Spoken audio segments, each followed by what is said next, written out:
Hi guys, welcome to my YouTube channel. स्वागत है आप सब लोगों का थ्रू माय इंट्यूशंस में। तो चलिए शुरू करते हैं आज की रीडिंग एंड देखते हैं current energies of you and your partner क्या है। ठीक है, what does your partner think about you और आपकी एनर्जीज उनके लिए क्या है वो भी देख लेते हैं। 3 शफल्स हैं, then I pick out your energies. आपकी एनर्जीज इस डेक से निकालते हैं, बाकी आपके पर्सन की एनर्जीज हम निकालेंगे रून्स से। ठीक है, कैप्रिकॉर्न मकर राशि वालों के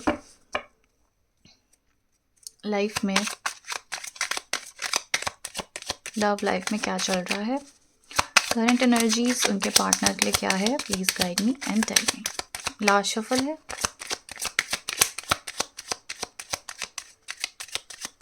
ओके,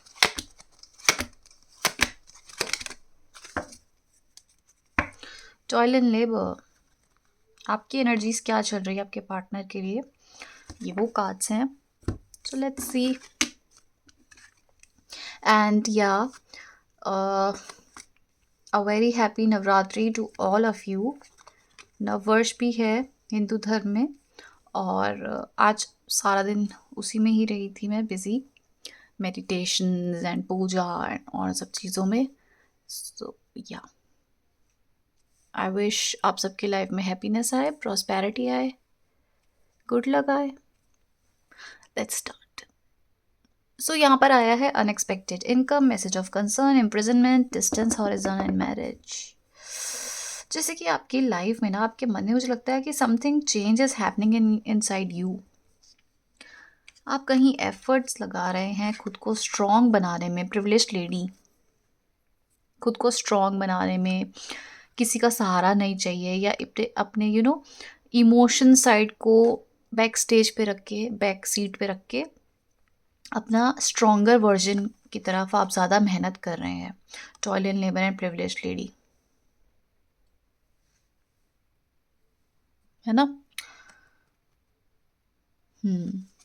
सो आप खुद को स्ट्रॉन्ग तो बना ही रहे हैं एंड वहीं अपना एक ऐसा साइड भी कर रहे हैं जहाँ पर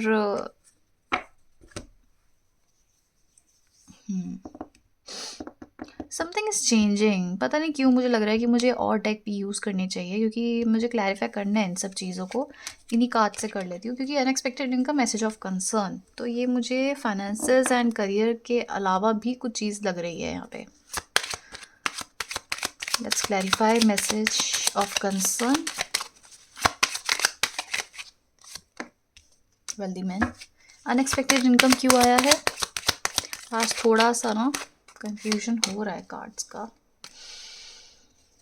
unexpected income in community, I think आपकी तरफ ना कोई ऑफर आने वाला है आपकी फैमिली के थ्रू, या फिर आप अपनी फैमिली की तरफ कोई रिवलेशंस करने वाले हैं या कुछ बात करने वाले हैं अपनी फैमिली मेम्बर्स हैं, या फैमिली से कुछ बातें डिस्कस करते हुए दिख रहे हैं आने वाले समय में। इस पर्सन से रिलेटेड, या फिर कोई अपॉर्चुनिटी को आप डिस्कस करने वाले हैं। आपकी लाइफ में कोई अपॉर्चुनिटी आएगी जो ऑब्वियसली आपकी फैमिली के लिए, आपके लिए एंड आगे के लिए भी काफ़ी प्रॉस्पेरस रहेगी। एंड यहाँ पर मुझे लगता है कि आपको मनी से कंसर्न, मनी से टेंशन रिलेटेड कुछ हो सकती हैं। आपकी करंट एनर्जीज आपके पार्टनर के लिए क्या है, ये वो है, लेकिन इसके अलावा भी आपकी लाइफ में जो चल रहा है या हो सकता है, मैंने वो भी रीड करके आपको बता रही हूँ। सो यहाँ पर मैसेज ऑफ कंसर्न है, आपको हो सकता है आपको मनी वाइज आप थोड़े कंसर्न है, या फिर आप किसी पर्सन के बारे में कंफ्यूज हैं कि क्या यही पर्सन मेरे लिए ठीक है या नहीं है, क्या करना चाहिए क्या नहीं करना चाहिए। ऐसी कुछ एनर्जीज मुझे आपके लिए दिख रही है। Imprisonment and distance, horizon, I think आप थोड़ा ना जो आपके आगे रूल्स रेगुलेशंस हो, बंधे हुए हो किसी चीज़ से, आप उससे आज़ाद हो के थोड़ा बाहर निकलना चाहते हो, अपनी लाइफ को एक नए तरीके से चलाने की कोशिश कर रहे हो, एक नए रूल्स रेगुलेशंस हैं, या फिर अपना माइंडसेट ही चेंज करते हुए आप मुझे दिख रहे हो इस समय। एग्जैक्टली अपनी एनर्जीज में कितने स्ट्रांगली निकल के आना चाहते हो, ये आपकी रीडिंग में बहुत स्ट्रांगली निकल के आया। इम्प्रिजनमेंट एंड मेन फीमेल, आप कह रहे हो जितना मेरे पे बंदिशें थी, जितना मैं खुद को कंट्रोल करके बैठी हुई थी, बैठा हुआ था, काफ़ी चीज़ें डर डर के दुनिया से जीना, या कुछ भी होता है, सोशल एंजाइटी या कुछ भी, फ्रेंड्स ना बनाना, कोई क्या सोचेगा, जो भी चीज़ें होती हैं, या रिलेशनशिप में किसी भी चीज़ में आप अगर बहुत बर्डन थे और खुद को बहुत समय से एक कंट्रोल करा हुआ था, रोका हुआ था, वहाँ अब आप कह रहे हो कि सब बाढ़ में जाए, मुझे अपने बारे में सोचना है, अब मैं दूसरों के बारे में सोच सोच के थक चुकी हूँ, पक चुका हूँ, और अब मुझे लाइफ में आगे बढ़ना है, थोड़ा कोशिश करनी है। एंड इसी वजह से ना मुझे लगता है लव एस्पेक्ट में भी आपकी जो ये एनर्जीज़ हैं ये बता रही हैं कि आपके लाइफ में और भी चीज़ें हैं जिन पे अब आप फोकस कर रहे हो। अब आप सोचो, ये फिगर आउट करने में मेरे को क्लैरिफाई करने पड़े कार्ड्स, है ना। अब आप ना अपनी लाइफ में जो है चीज़ें चेंज करना चाहते हो अपने और एस्पेक्ट्स में, क्योंकि आपको लगता है कि काफ़ी समय तक मैंने काफ़ी चीज़ों में अपना ध्यान नहीं करा है, फोकस नहीं करा है, and now is the time कि मुझे अपना फोकस बढ़ाना पड़ेगा। एंड फोकस बढ़ाना पड़ेगा, थोड़ा अपने और अपनी अपने वजूद को देखना पड़ेगा, अपनी लाइफ में इंपॉर्टेंस को देखना पड़ेगा। ये आपकी एनर्जीज मुझे दिख रही है। आप कह रहे हो कि किसी बारे में आप कंफ्यूज्ड हो सकते हो, आप कह रहे हो कि पता नहीं कोई न्यू ऑफर भी आ सकता है आपके लाइफ में, तो आप उसके बारे में कंसर्न हो सकते हो, या फिर हो सकता है पैसे की आप लोगों की लाइफ में भी थोड़ी सी, आपकी लाइफ में थोड़े से पैसों की दिक्कत तंगी लग रही है। बट आप कह रहे हो कि मुझे लाइफ में आगे बढ़ना है, मैं अब इन चीज़ों से, बंदिशों से, या फिर हो सकता है किसी के साथ रिश्ते में थे, रिलेशनशिप में थे, आप पहले सोचते थे कि मेरे डेस्टाइंड सोलमेट हो सकते हैं, ट्विन फ्लेम हो सकते हैं, आप उनको एज अ मैरिज मटेरियल देख सकते थे। लेकिन ना अब आपको समझ आ गया है कि मैं रियलिटी में जीऊँ तो दिस इज़ नॉट करेक्ट, मुझे शायद अपनी फैमिली की सुननी चाहिए, या फिर मेरे जो डिसीजंस थे इस पर्सन को लेके, जो मैं इतना सीरियस ले रहा था, नाउ इज़ द टाइम कि मुझे इस पर्सन को पीछे छोड़ना पड़ेगा। ये कुछ एनर्जीज आपकी निकल के आ रही है मुझे, ठीक है। एंड आप जो ये इम्प्रिजनमेंट एंड मेन फीमेल है ना, ये आपकी एनर्जीज है।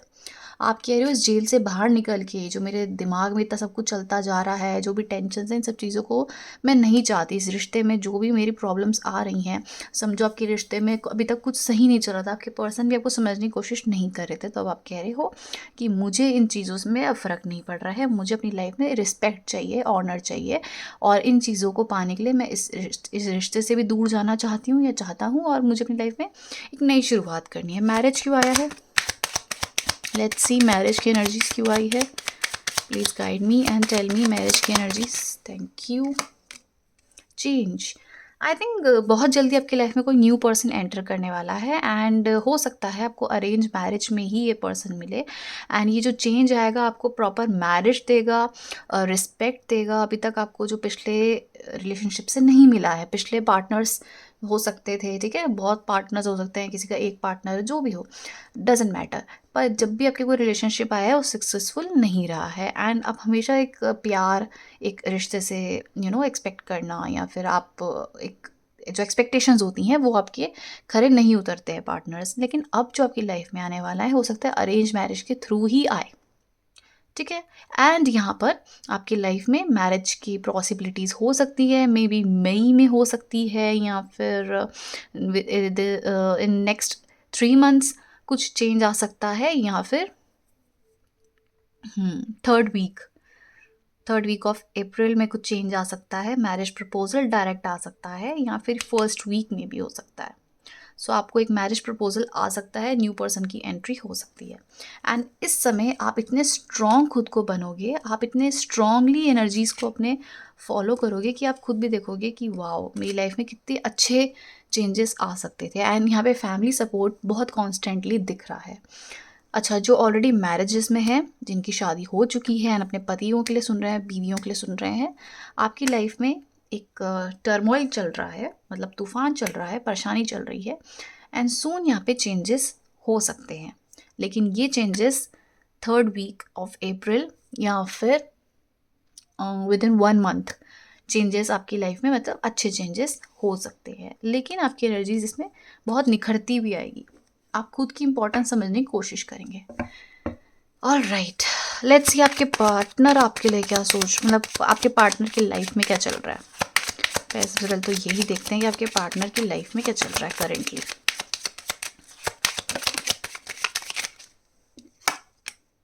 पाथवे, ये अपनी लाइफ में ना आगे बढ़ रहे हैं, अपने नई चीज़ों को फॉलो कर रहे हैं, काफ़ी अपने आप को ऑनरेबल पर्सन समझ रहे हैं, एंड इनको लगता है कि अब मुझे आगे लाइफ में बढ़ना चाहिए, सक्सेस की तरफ भाग रहे हैं, अपनी लाइफ में नई शुरुआत करने का सोच रहे हैं। मतलब आपकी तरफ ध्यान दूँ तो आई डोंट थिंक इनका इतना ध्यान है, बट हाँ, डेफिनेटली अपनी लाइफ में एक नई शुरुआत करने की ठान चुके हैं, एंड अपने लाइफ में मुझे नहीं लगता अभी आपके बारे में सोच रहे हैं, बट एक नई जर्नी, नई शुरुआत करने की इनकी लाइफ में या इनके माइंड में ये चीज़ें आ चुकी है। ठीक है, लेट्स सी आपके पार्टनर आपके लिए क्या सोच रहे हैं करेंटली। आपके पार्टनर आपके लिए करेंटली क्या सोच रहे हैं। लास्ट शफल है। कैप्रिकॉर्न के पार्टनर कैप्रिकॉर्न्स के लिए करेंटली क्या सोच रहे हैं। Sudden wealth,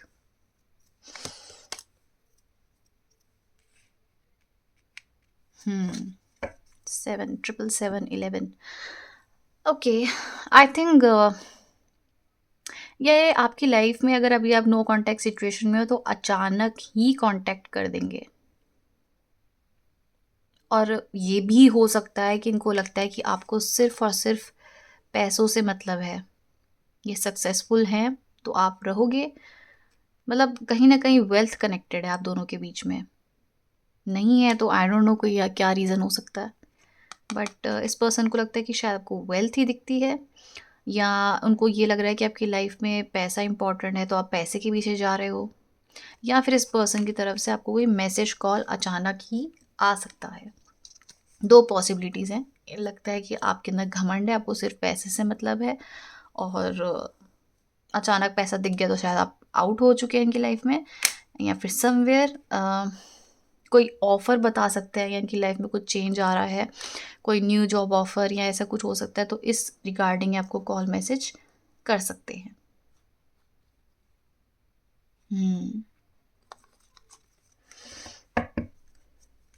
okay, next action from this person. इस पर्सन से नेक्स्ट एक्शन क्या है कैप्रिकॉर्न्स के लिए।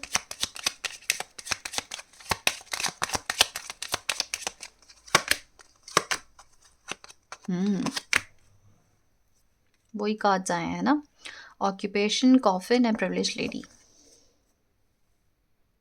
आई थिंक ये आपसे कुछ वर्क के रिगार्डिंग डिस्कस कर सकते हैं, या फिर कॉफिन एंड प्रिविलेज लेडी। देखो, दो इसमें सिचुएशन है कि नेक्स्ट एक्शन में ये अपने काम पे ज़्यादा ध्यान दे रहे हैं, जितनी भी स्ट्रगलिंग फेस है वो इनका एंड हो रहा है, और आपको एक ऑनरेबल इंसान बन के दिखाएंगे, या ये अगर ये आपके लिए ये नेक्स्ट एक्शन ये भी हो सकते हैं।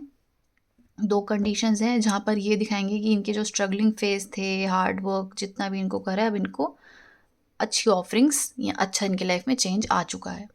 दूसरा कंडीशन ये लग रहा है कि हो सकता है जब आपकी बात हो इनसे तो ये आपको आर्ग्यूमेंट हो सकता है ना, आपको घमंडी बोले या पैसों की तरफ ज़्यादा इंक्लाइंड हो, ये बातें हो सकती है। और may be this person is travelling towards you, कोई सरप्राइज़ दे सकते हैं, बट आई डोंट थिंक यहाँ पे कुछ अच्छा हो सकता है, क्योंकि eventually bad health and false person आ गया है। प्यार आते रहते यहाँ पे लड़ाइयाँ शुरू हो जाएंगी। नेक्स्ट एक्शन में लड़ाई ज़्यादा हो सकती है। सक्सेसफुल चेंजेस की जगह मुझे लग रहा है कि हो सकता है आपको आपके नेचर के बारे में ये बोल दें कि तुम तो घमंडी हो, तुम्हें तो पैसा दिखता है, तुम तो ये है वो है, ऐसी बातें कर सकते हैं। तो बी केयरफुल कि आर्ग्यूमेंट्स में ना पड़े आप। ठीक है, चलिए गाइडेंस देखते हैं आपके लिए। ये सारे कार्ड्स हटा के सब लेके गाइडेंस देखते हैं। एंड हाँ, एनीवे, जो इस पर्सन से मूव ऑन होना चाहता है, इस पर्सन को नहीं चाहता अपनी लाइफ में, देखो इस पर्सन के साथ लड़ाइयाँ तो लिखी हुई हैं, दिख रहा है कि लड़ाई हो सकती है, लेकिन new person, new marriage, marriage proposal, arrange marriage के चांसेस बहुत हाईली, न्यू ऑफरिंग्स आ सकती हैं। ठीक है, एंड यस, जो ये ओल्ड पर्सन है इनके साथ आर्ग्यूमेंट्स में आप फंस सकते हो, जबकि आपकी एनर्जीज बहुत स्ट्रांग होती हुई दिख रही है। तो इन चीज़ों का आपने ध्यान रखना है कि आप जब आप खुद स्ट्रांग फेज में जा रहे हो तो दोबारा आर्ग्यूमेंट्स में और दोबारा उसी पास्ट सिचुएशन में, वो हो चुका है ख़त्म वो चैप्टर। ये जैसे ये चैप्टर है ये आपकी लाइफ में कंप्लीट हो गया है। है ना? अब आपकी लाइफ में एक नया फेज़ शुरू हो गया। अब जो नया फेज़ है वो ऐसा नहीं दिखता, है ना? वो चीज़ नहीं है, वो ख़त्म हो चुकी है आपकी लाइफ से, आउट। लेकिन आप जब दोबारा मुड़-मुड़ के देखोगे तो समव्हेयर उसको जाना है, लेट देम गो। उस सिचुएशन को जाना है, उस फेज़ को जाना है आपकी लाइफ से। आपकी लाइफ में एक नया फेज़ हो रहा है, इस फेज़ में आ जाओ, उसको जाने दो। ये आपके लिए मैं आपको एक स्पेशल गाइडेंस अपनी तरफ से दूँगी। एक नई शुरुआत करो लाइफ में। बाकी आपको उसी पर्सन का इंतज़ार है तो आप फिर से उसी टर्मोइल में जाओगे। Guidance from the universe for the Capricorns please.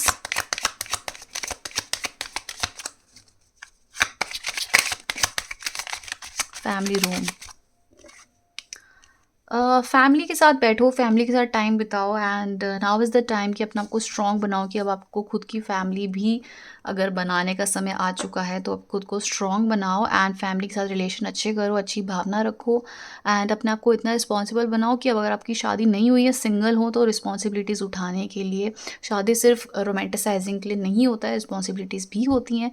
मेरी शादी अभी तक नहीं हुई है but still I am guiding you guys. So या फैमिली रूम आया है तो फैमिलीज़ के साथ बात करो, अपनी अपनी फैमिली के साथ में, पेरेंट्स के साथ, सिस्टर ब्रदर, हस्बैंड वाइफ, जो भी है आपकी फैमिली में, उनसे बातें करो। अच्छा, अपनी फैमिली को ज़्यादा इस बारे में, अपनी पर्सनल लाइफ के बारे में शेयर मत करना।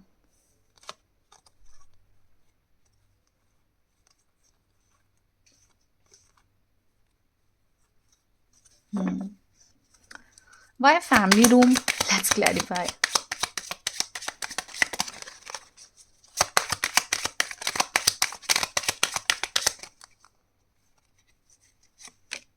चाइल्ड। थीफ क्यों आया है, let's clarify. Bottom of the deck thief, despair, not hiring, unexpected income.